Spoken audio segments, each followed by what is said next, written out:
Muy buenos días, amigos televidentes. Vamos a hablar esta mañana acerca de esta situación que ha conllevado al paro en el transporte público de pasajeros, amenazas de grupos de pandillas que han obligado a esta situación y que ha mantenido en zozobra a la ciudadanía. Además de la actuación que han tenido las autoridades de seguridad, iniciando por el presidente de la República durante estos días y por supuesto de todo lo que se ha llevado o que ha conllevado a esta situación de violencia en nuestro país. Y para ello voy a tener el gusto de conversar esta mañana con dos periodistas del periódico digital El Faro. Con nosotros se encuentra José Luis Sanz.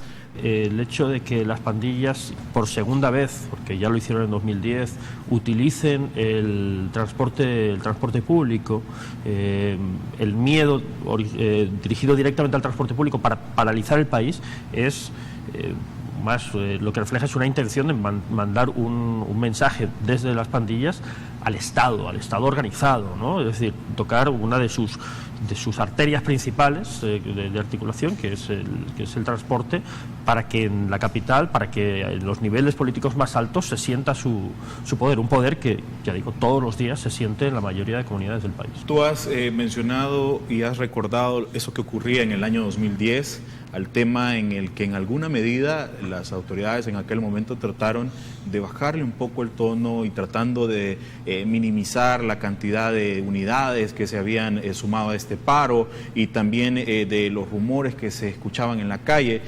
Efectivamente, en 2010, ya basándose únicamente en el rumor, en una amenaza difusa, consiguieron que el país entero, sobre todo la capital, pero que en general el país entero sufriera ese miedo y se paralizara. Después de aquellos días, el gobierno acuñó un mensaje que se refería a que nadie iba a intimidar a El Salvador. Pues lo volvieron a intimidar al cabo de 5 años. Y uno se pregunta qué lecciones se aprendió de aquella situación. El asunto de las pandillas también es sumamente grave porque el fenómeno de ataque permanente a los empresarios de buses, al sector transporte, tiene por lo menos una década en el rubro específico de las extorsiones sistemáticas. Y lo que uno puede decir es que después de una década, el gobierno, este gobierno, el anterior gobierno, al anterior gobierno, no han podido hacer nada porque ese fenómeno continúa como inició hace ya más de 10 años. El nivel de confianza en las autoridades pesa mucho menos que el miedo a las pandillas. Es decir, se han repetido patrones, las autoridades diciendo a los transportistas que garantizaban su seguridad o que iban a desplegar fuerzas de seguridad para evitar atentados. Tenemos que reconocerlo, no tenemos la capacidad real para sustituir el sistema de transporte, pero tampoco para ni garantizar la seguridad ahora en esos momentos. Eso lo dicen las cifras de homicidios todos los días, pero lo de estos días lo pone más evidente, y ni para generar confianza. Y yo creo que ese es un punto central sobre el que tiene que reflexionar también el Ejecutivo, y es hasta qué punto la estrategia de choque de estos meses, que sí genera cierta sensación de acción y desde luego ha generado muchos aplausos, al margen de que sea una estrategia, en mi opinión, irresponsable y en algunos casos de fuerza excesiva, hasta qué punto genera una confianza real, porque el hecho de que la población te esté aplaudiendo por la confrontación directa y por la muerte de pandilleros, como ha quedado patente, no significa que haya una confianza en la capacidad del Estado.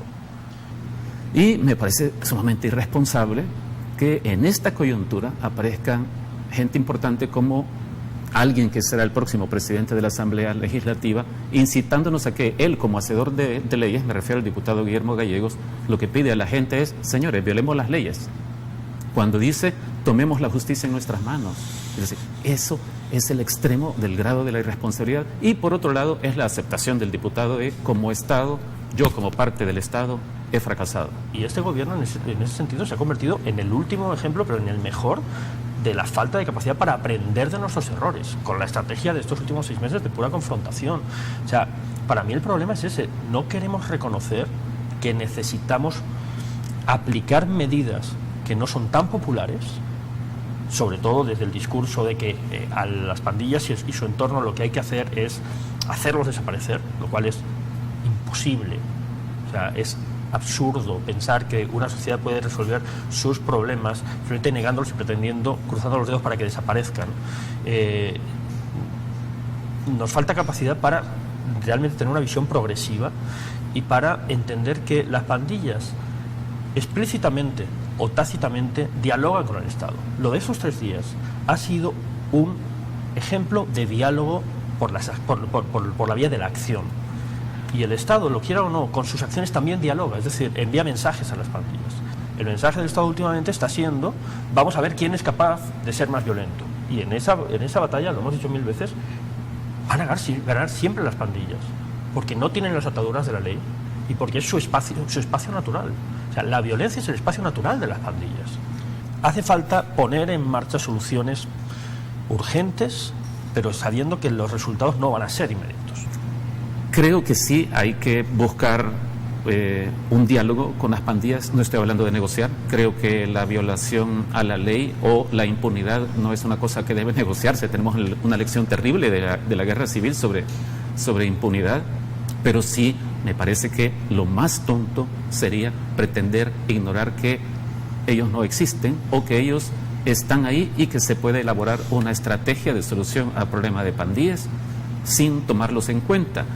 Porque las pandillas son un grupo de 60.000 personas, o si fueran 50.000, 40.000, 10.000 podrían ser, tienen la capacidad de actuar como actuó la guerrilla, en el sentido de hacer un operativo rápido, mimetizarse entre la gente y matar a un par de soldados, como ya ocurrió hace algunas semanas.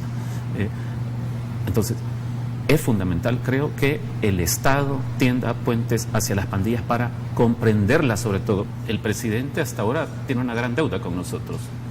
Sí nos ha dicho que es lo que no quiere tregua, porque dijo lo que hizo el anterior gobierno es ilegal y nosotros no vamos a pactar con pandillas.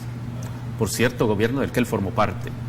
Nos queda claro eso, pero cuando nos dice qué pretende hacer, no queda claro. Solo nos dice, bueno, quizás vamos a echar mano de más soldados en este momento. Eso es lo que ha dicho esta administración esta semana.